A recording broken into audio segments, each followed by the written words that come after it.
that time of the week again when we come to you with another bump date. Oh yes. This week we're talking about my 29th week of pregnancy, and it's been a good one. It has been a good one. Yeah, so take over with baby progress. I will get us started here. First off, our little bean is now about the size of a Hawaiian pineapple. Woo! Probably why you may be feeling some heartburn this week.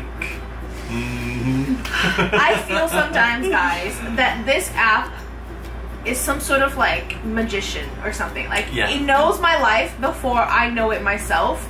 Because when I start the week, I'm just like, how do you know? Right, like all throughout our infertility process, we talked about how unpredictable pregnancy was and on and on and on. But now it turns out once you're actually going through the motions, pregnancy is quite a predictable process. So everything seems to happen on a schedule. Obviously, everybody has different pregnancies. Yeah, no question. My pregnancy is different than yours, but there's some symptoms that we all have in common that we just like, we're in this together. Next up, Little Bean's lungs keep getting more and more ready to breathe the world's air as she is producing surfactant, it says, still. Your womb is running out of room for Little Bean, so while the kicks may feel less forceful with less room to move, they should not decrease in frequency. No, they haven't. And they have not. They have definitely not. She's still putting on baby fat, our Little Bean, as she will all the way through her infancy. Yeah. Little Bean's eyes are completely in place, but her sight will continue to improve using the vitamin A that you are getting. So I have no idea how that plays into any food cravings, but that'll be something for us to watch. I actually should look up vitamin A foods if that's something that I require this week.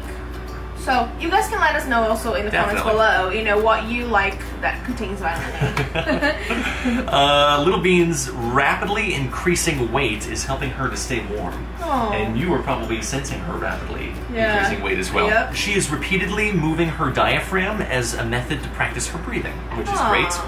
And then lastly, she might be lowering herself down toward the birth canal, getting ready to be born. Oh my goodness. So, yeah, my goodness indeed here. Well, we're going to know more of her exact position because we do have an ultrasound coming up, and it will be our next one. Yeah, our very next video will have hopefully the best shots of her that we've had yet. Yes, she's going to be nice and chubby. Yeah, it's with Dr. Carlos. He's our favorite doctor. Hopefully he'll give us a really good look at her, and I'm excited to see how she's doing. Yeah, me too. So next up is symptoms, guys, and I have a few this week. Definitely heartburn. That's my main symptom still this week, following last week.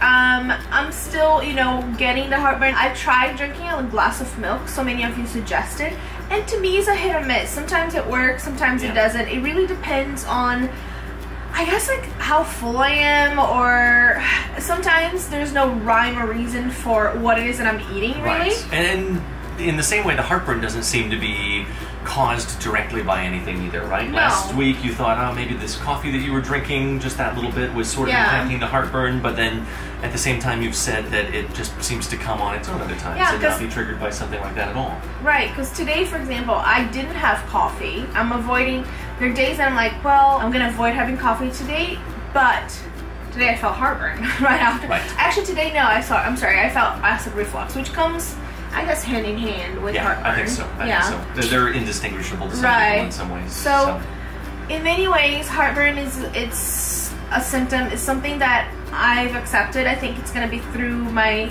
third trimester. And honestly, I do think it's because she's so big. And I'm trying to follow the advice, which is like, you know, eating smaller meals or not eating right before going to bed and all that stuff. But sometimes it just doesn't work. I'm up and I have, you know, I've had the healthiest breakfast you can imagine, and I get heartburn. So like, why? What did I do? Yeah. And then the other day I went. We got pizza. Right. And I felt fine. Well, that tells you something, right? Maybe I should be eating pizza rather than healthy stuff. Okay. Another symptom that definitely is here to stay is that I'm feeling way heavier. Feeling so heavy. Then this coincides with, you know, exactly what the app is telling us also. You know, she's just getting bigger. She's packing on weight, and I think you can just tell. Oh yeah, no question. We can see it also. We've seen your belly starting to pop a little bit more. Yesterday I took Zizi, our dog, to the groomers, and I went by myself because Ryan had a project to work on, and I tried to grab him, put him up in our car after he was done, and I swear I'm just like, oh, I couldn't even bend over very well. There have been some moments too where you've needed me to like pick up, like the toothpaste fell on the floor underneath the sink, and I was tasked with that responsibility just because it's tough for you to get down there anymore. It's getting heavy. It's getting heavy. And segueing from this is that I am actually starting to get backaches. Not bad. I'm very grateful for that so far. I usually feel them after getting up, or like after not moving for a long time, or after sitting down for a while, something like that. I feel like tailbone pain and like lower back pain. But so far it's been okay. I wonder how it's going to progress. Yeah, I mean, yesterday you going to the groomers alone was sort of an exception. I've been sort of permanently on lift up ZZ duty whenever it's necessary, but I think now more than ever it's important that we minimize the impact of you needing to, you know, lift him, and you just need to take more care because again, your belly's just going to continue weighing you down more. And I think if you already feel your back flaring now, you know, you've still got, you know, some big weeks of this left to come. Still got 10 weeks. 10 weeks left to go. And the last thing that we want to talk about for symptoms this week is that my emotions are still up and down. So they are not stable yet. Last week I was feeling better. Yeah, this is sort of a reverse to form, because last week you were feeling, you know, pretty leveled off, and we commented in the video you felt so back to yourself. And this week you're not, I don't think, as up and down as you were 2 weeks ago. Those were much bigger swings, but I can tell this week you're just feeling more sensitive. That's the right way to say it. A little bit more delicate than you were last week, for sure. Like I'd be crying. You know, it's just that sensitive part of me, I guess, and of like a pregnant woman that comes out, you know, in that point in the pregnancy. I feel like a lot of women go through quite of a sensitive pregnancy throughout. Some don't really, and for me, I'm particularly experiencing this emotions, this flood of emotions really on my third trimester, and it's just what it is. And like I told you guys last week, I've accepted them, and what I'm trying to do is, rather than try to fight it or like to be logical about it, which is my MO, I'm just accepting them. If I need to cry because, you know, I see something beautiful, or because I'm sad for something, for some reason, I will cry, you know, and just let myself feel what it is that I'm feeling. Yeah, and this all makes you perfectly normal also, because so many women have dealt with this. 2 weeks ago, that was exactly the feedback, you know, so you were definitely not alone. Yes, definitely. Thank you guys for letting me know that I'm not alone. Next up is food cravings and aversions. What do you think we're craving? There are a few cravings this week. Right, a few cravings. No aversions. I would say that two things. I don't know if I call them cravings, because I'm not like wanting them all the time, right? But they just tasted really good to me this week. First is bananas. Bananas, for some reason, I wasn't even thinking about them, but we always have bananas here in the house because it's such a popular fruit here in Brazil. And I like to put bananas on my oats, on my morning oats. So I just cut some, and then I started eating. I'm like, oh my goodness. I didn't even know I wanted this, but it tastes so good. So it tasted really good. I wonder if in any way this is still related to us having been in the States for a little while and then now being back here in Brazil, because you commented when we were back in the States that bananas there just don't taste quite as good to you. Because bananas are all one type in the US, where here you have all these different varieties, and they tend to be a little bit more fragrant or a little bit sweeter here. And I wonder now if you're just still getting back into it and just liking them so much more. Could be, or I'm lacking potassium in my system. Is there vitamin A in bananas? I have no idea. Maybe. But definitely they're tasting really good. I've been eating bananas as a snack. I've been drinking banana smoothies and things like that. And again, like in my oats. So it's good. Bananas are good. Yeah. And the next thing that has been tasting so good to me are potatoes this week. Which is so weird. And because it's been all kinds of potatoes also. You've had mashed potatoes. We cooked off some sweet potatoes. We boiled some of those, but French fries too. So you've been all about it. Why this starchy craving? I have no idea. Don't know.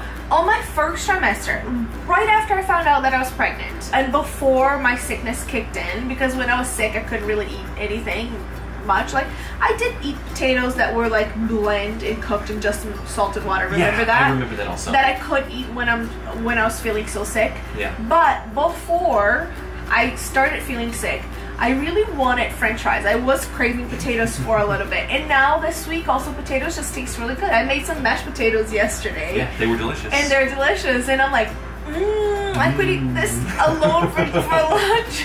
This is definitely a pregnancy symptom also, because before the pregnancy, like, you like potatoes, but at no point were you ever like, never These mashed potatoes are heavenly. Maybe with French fries on occasion, but never like this. So. It's not even something that like I die for always, right? Yeah. So potatoes. But now, and no aversions at all. I don't think so. No nothing worth mentioning to you guys. Yeah. So that brings us to the cool moment of the week. You want to talk about it? You talk about it. So, well, Priscilla comes flying out of the hall just a couple of days ago and shows me her belly, and it was so tight and so like distended, like out toward me. We think that she was having her very first Braxton Hicks contraction, which was incredible to see and to feel. Yeah. I don't know if I had Braxton Hicks before, because I felt, this is what I explained to Ryan, I have felt before what I describe as a pressure feeling. It wasn't I wouldn't say tightening feeling, but it was more like a pressure, and it was just lower in my belly area. So nothing that, you know, made my whole belly hard. And this is what I keep thinking about Braxton Hicks. And that's what this was also. Yeah, and like, this was like you showed me your whole belly was like pushed outward, and it was tight from top to bottom, and it wasn't just little beanie like pushing up against the belly in any way. It was just it was unlike anything you'd showed me before, so it was cool. I mean, it was cool. I was doing the dishes, and you were in the living room, and then I was like, oh my gosh, looking down, I'm like, what? And I was like, look at my belly. Right, it was like, it grew 2 sizes. Yeah, like, it was so big. It was like popping out like this, and it was, the whole belly was hard. So we do believe it was a Braxton Hicks. We have our next OB's appointment coming up, and we will talk about it with her and it was see what it is. And it was nothing scary. It was not. It was just sort of an exciting moment because it was another development. But do let us know in the comments down below, you know, what it's been like for you. Have you experienced something similar in your pregnancy? It was just, again, rock hard to the touch, and it was so big. It was something that we had never experienced ourselves. Right. It was cool to see. It was pretty cool. Cool moment of the week, guys. Yes, definitely. Shall we take a look at the bump now? We should. Let's take a look at it. Let's do it.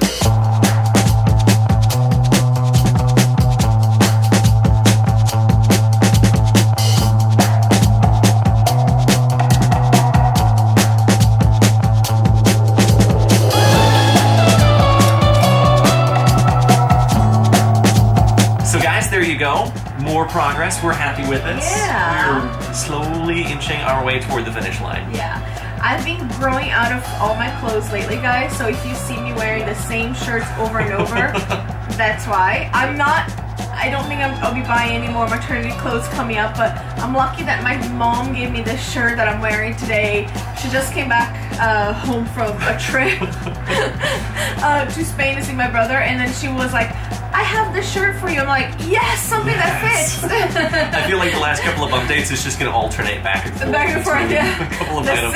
The same shirt over and over. So that's why. Yeah, we're in the home stretch. Yes. It's okay. Thanks, guys, for watching this video. If you enjoyed it, give it a big thumbs up. And make sure you leave a lovely comment down below for us. Yes. And do subscribe to the channel if you haven't already. And we'll see you back soon again in our next one. Bye. Bye.